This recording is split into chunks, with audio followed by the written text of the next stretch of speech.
Hello good evening everyone. हम अपनी BNSS की सीरीज़ को कंटिन्यू करते हैं और अब हमारा आज का टॉपिक है जुडिशियल मजिस्ट्रेट के कोर्ट्स का। ठीक है, कोर्ट्स ऑफ जुडिशियल मजिस्ट्रेट्स। तो सबसे पहले आपको देखना है कि कौन अपॉइंट करता है, मतलब कौन एस्टैब्लिश करता है और जजेस कैसे अपॉइंट होते हैं। तो हर डिस्ट्रिक्ट के अंदर कितने जुडिशियल मजिस्ट्रेट के कोर्ट्स रखने हैं, चाहे फर्स्ट क्लास के चाहे सेकंड क्लास के, ये state government consultation of high court से बताएगी। देखो, ये सेशन डिवीज़न था। अब एक सेशन डिवीज़न में एक कोर्ट ऑफ सेशन चाहिए था, तो यहाँ पे कंसल्टेशन करने की कोई ज़रूरत नहीं थी हाई कोर्ट से। लेकिन डिस्ट्रिक्ट्स के अंदर कई सारे JMIC बनाने हैं, कई सारे JM सेकंड क्लास के कोर्ट्स रखने हैं, इसीलिए यहाँ पर कंसल्टेशन ऑफ हाई कोर्ट ज़रूरी है। ठीक है, तो ये आप याद रखना। तो JMIC कोर्ट्स बनाने के लिए, JM सेकंड क्लास कोर्ट्स बनाने के लिए आपको कंसल्टेशन देना पड़ेगा हाई कोर्ट से। अगर स्पेशल कोर्ट्स बनाने हैं जुडिशियल मजिस्ट्रेट्स के, तो आप स्पेशल कोर्ट्स भी बना सकते हो। अभी स्पेशल कोर्ट्स का काम क्या होगा? एक स्पेशल लॉ को डील करना, या फिर आपका कोई पर्टिकुलर ऑफेंसेस को डील करना। ठीक, कुछ भी हो सकता है। तो स्पेशल कोर्ट्स बनाए गए हैं जुडिशियल मजिस्ट्रेट्स के। ठीक है, अगर स्पेशल कोर्ट्स बनाए गए हैं तो उस पर्टिकुलर ऑफेंस के लिए, उस पर्टिकुलर केस के लिए जो जुडिशन होगी वो सिर्फ स्पेशल कोर्ट्स की होगी, नॉर्मल जुडिशियल मजिस्ट्रेट कोर्ट्स की नहीं होगी। ठीक है, चलो। जो प्रिजाइडिंग ऑफिसर्स होते हैं, इनके कौन अपॉइंट करता है? हाई कोर्ट अपॉइंट करता है। ये आपको प्री का क्वेश्चन है। ठीक है, कौन करता है? हाई कोर्ट करता है। ओके, हाई कोर्ट जो है वो अगर उसको लगता है, ठीक है, तो वो सिविल जज को एक जज जो है सिविल कोर्ट का, उसको पावर दे सकता है JMIC की या JM सेकंड क्लास की। तो जैसे एग्जांपल, आप सिविल कम जुडिशियल मैजिस्ट्रेट बनते हो तो आपको सिविल पावर भी मिलती है और आपको जुडिशियल पावर भी मिलती है। ठीक है, ऐसे ही हाई कोर्ट जो है, आप किसी भी जज को जो सिविल कोर्ट का जज है उसको JMIC की पावर या JM सेकंड क्लास की पावर कन्फर कर सकता है। ठीक है, ओके। अब आगे आता है CJM एंड एडिशनल CJM। इसके लिए देखो, हाई कोर्ट जो है JMIC को ही CJM बनाएगा। ठीक है, क्या JM सेकंड क्लास को CJM बना सकते हैं? नहीं, JMIC को ही CJM बनाया जाता है। ऐसे ही उनको एडिशनल CJM बनाया जाता है। ठीक है, ऐसे ही उनको सब डिविजनल जुडिशियल मजिस्ट्रेट बनाया जाता है। CJM बनाया जाता है, एडिशनल CJM बनाया जाता है, सब डिविजनल जुडिशियल मजिस्ट्रेट बनाया जाता है। ठीक है, अब यहाँ पर एक बात आती है कि जर्नल कंट्रोल CJM का होगा।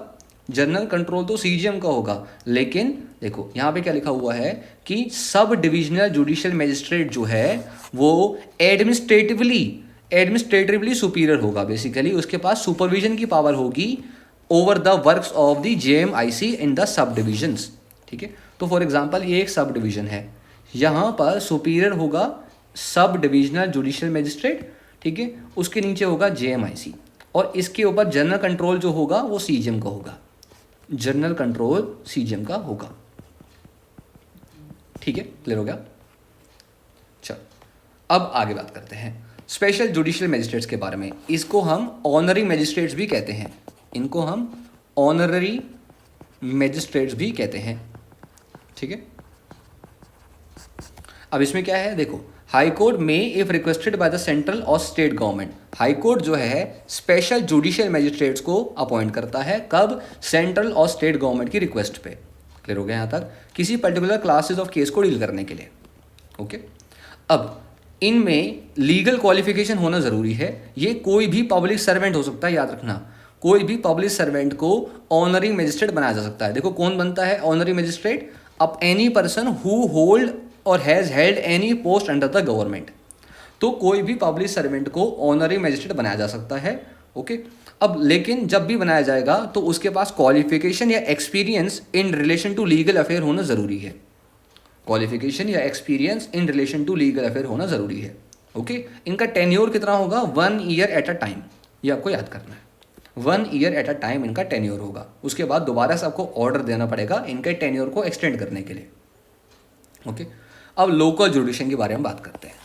देखो, ये एक मैजिस्ट्रेट है, इसको जो जुडिक्शन कन्फर करके देता है वो देता है सीजेएम, कि आपके अंडर एक पुलिस स्टेशन आएगा कि 2 पुलिस स्टेशन आएंगे, और जितने भी पुलिस स्टेशन आएंगे उनका ये इलाका मजिस्ट्रेट माना जाएगा।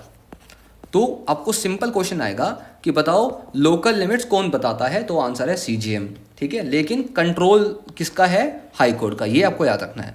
Subject to the control of who, ये प्री का क्वेश्चन आया था, दिल्ली जुडिशरी में भी आया था ये क्वेश्चन प्री का, ठीक है। तो सीजीएम जो है लोकल लिमिट्स बताते हैं जेएमआईसी को, ठीक है। सेक्शन 9 वाले जेएमआईसी को, सेक्शन 11 वाले को, यानी कि ऑनरी मजिस्ट्रेट्स को भी और नॉर्मल मजिस्ट्रेट्स को भी, ओके। अब अगर कोई जुडिक्शन नहीं बताई है, कोई जुडिक्शन नहीं बताई है, तो उनकी जुडिक्शन through out the district extend करती है। ये भी आपका प्री का क्वेश्चन है, ठीक है। अगर कोई जुडिक्शन नहीं बताई तो पूरे डिस्ट्रिक्ट में उनकी जुडिक्शन है, ठीक है। ये आपको याद करना था, इसके अलावा इसके अंदर और कुछ भी नहीं है। अब आता है सबऑर्डिनेशन ऑफ जुडिशियल मजिस्ट्रेट्स, तो ये तो सिंपल है। देखो ये सीजीएम है, बगल में ही एडिशनल सीजीएम है, ठीक है। इनके नीचे आता है आपका sub divisional judicial magistrate administratively, otherwise तो वो भी सेम ही होते हैं, ठीक है। इनके नीचे आते हैं जेएमआईसी, उनके नीचे आते हैं जेएम सेकंड क्लास, ठीक। बस आपको याद रखना था। डिस्ट्रीब्यूशन ऑफ बिजनेस कौन अपॉइंट करता है उनको, सीजीएम करता है, ठीक है। अमंग जुडिशियल मजिस्ट्रेट कौन करता है, सीजीएम करता है, ये आपको याद रखना था बस, और आपको कुछ याद नहीं करना था, ठीक है। उसके बाद हम आगे चलते हैं। अब हमारा एग्जीक्यूटिव मजिस्ट्रेट्स का टॉपिक आएगा, इसको हम नेक्स्ट वीडियो में देखेंगे, कवर करेंगे, ओके।